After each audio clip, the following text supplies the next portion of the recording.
Machine Repeat here, folks.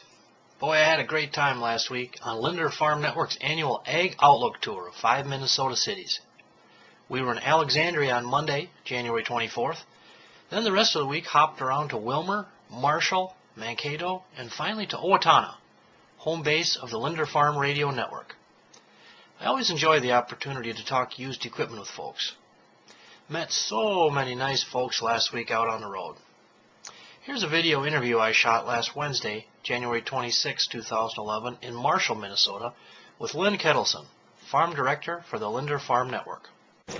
Hey, Machine Repeat here, folks. It's Wednesday, January 26, 2011, and I'm with Lynn Kettleson with the Linder Farm Network here in Marshall, Minnesota. Lynn, why don't you tell us about what we got going on here today? Well, we are traveling around the state, Pete, and we're bringing speakers from around the world to farmers so they can learn about what's going on in China, agriculture, what the outlook is for our commodities close to home, machinery prices with Machine Repeat, and that's been a favorite here, I have to admit. Farmers like to know what this stuff is selling for, and it's just a full week of kind of a traveling road show, and our goal is to get in touch with the people that listen to us, so this is our opportunity. Well, it's been so fun the last couple of days in Willmar and Alexandria. Lynn, you're putting on a great seminar here. Now, what have you taken away about China specifically the last couple of days about where we're going in 2011? The amazing thing is the demand that they have there. It's almost endless. Yes. They need a lot of food, and what we've heard John Bass say is if they don't feed their people, they can't hold their government together. Right. So the number one thing is to get food in people's mouths, and the United States is the big grocery basket. So they need us as much as we need them. Exactly. Now, you have traveled all over the world, Lynn, over the years, and you've been in the radio business how long now? 35 years here in Minnesota. I traveled to China and Russia and met ag leaders and other leaders, and it's folks, interesting. Lynn's network, the Linder Farm Network, is the source up here in the upper Midwest for farmers to listen to, ag businesses.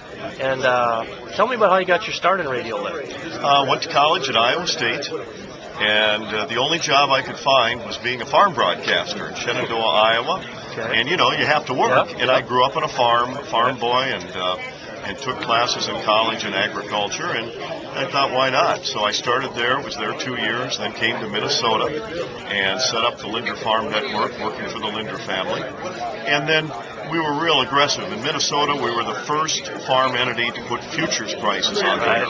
No one had ever read the Board of Trade or Mercantile Exchange. And then we were the very first to ever put a market analyst on the radio in the United States. So we try to be innovative. What year was that, would you guess, Lynn? Would have been 77. Yeah, if you can imagine not having futures prices on the radio. Yeah, that's crazy. No one paid attention. They only looked at cash grain. So things have changed over the years, and that's what we tried to do. We try to provide information to farmers that they need and that they're interested in. Right. Well, you do a heck of a job with it, Lynn. What would you say now here early in 2011, Minnesota farmers, what's foremost on their mind these days, would you say? The stakes are so high money-wise. They had a good year last year, so I think they don't want to make mistakes because they know soybeans could be $10 a bushel or they could be $20 a bushel. And if they sell them for 10 and they go to 20, that's a big mistake. Right. Even though if you're making money, it isn't. But there's a lot of pressure right now. Because land values are high. Yes. So inputs are going up. So it's a happy time, but it's a pressure-packed time. Increased risk and volatility. Yep.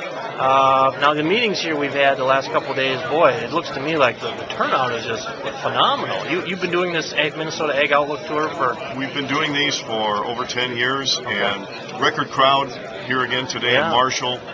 We'll hit close to 1,500 farmers, big farmers around the state of Minnesota in 1 week.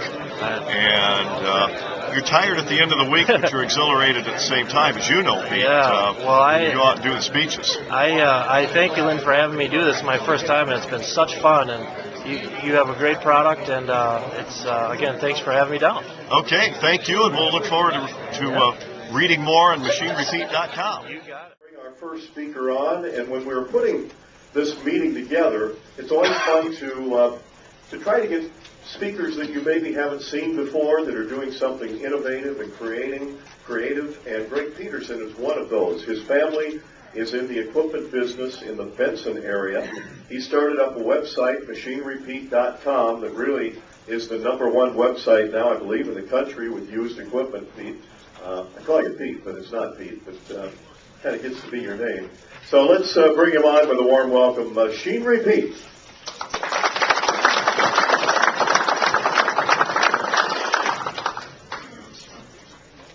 Well, thanks, Lynn. Boy, it's really a privilege, honor for me to be here with the part of the... Oh, that works for me, Lynn. I'm not picky. Okay. I feel exposed.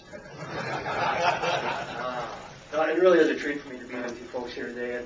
And again, thank you, Lynn, for inviting me to be on the tour here. I think I speak on behalf of everyone in the room here and beyond involved with Minnesota agriculture in thanking Lynn and his great crew for what they do, not just in putting on the meetings like today, but the years and decades of hard work of bringing us the farm information and news that we need every day to help us be the best that we can be. So let's give Lynn and his crew a round of applause for all the great work.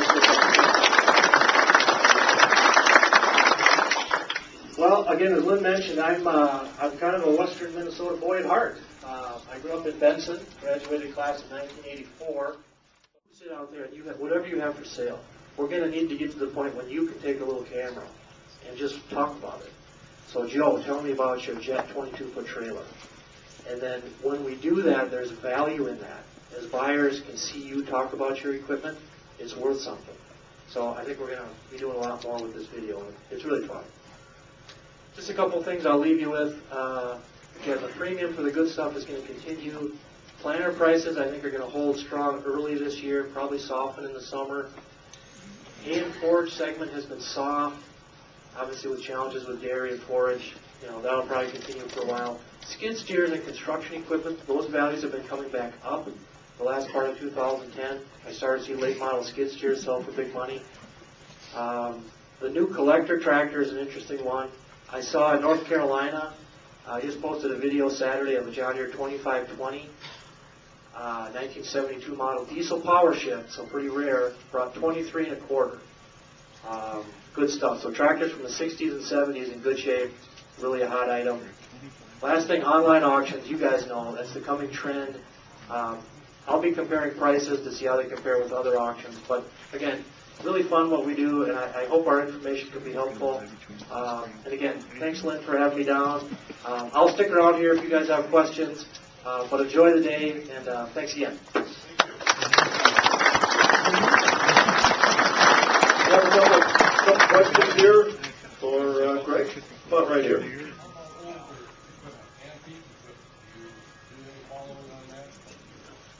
Yeah, the question was antique equipment, tractors, do we cover that stuff? And absolutely we cover antique tractors. That's one of the funnest things that we do.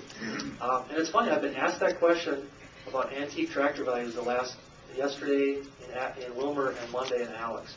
And what I would say, now we get tons of auction prices on this stuff, and I think about 2 years ago, it may be starting to soften a little bit, the auction prices. I think the last 6 months they've kind of leveled off, and the market's kind of strengthened.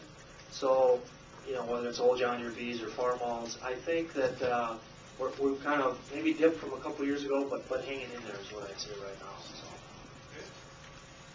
Have a question for Greg? All right, let's give him another round of applause. Thank you. Okay, I'll give you the lineup here. Next, we're going to hear from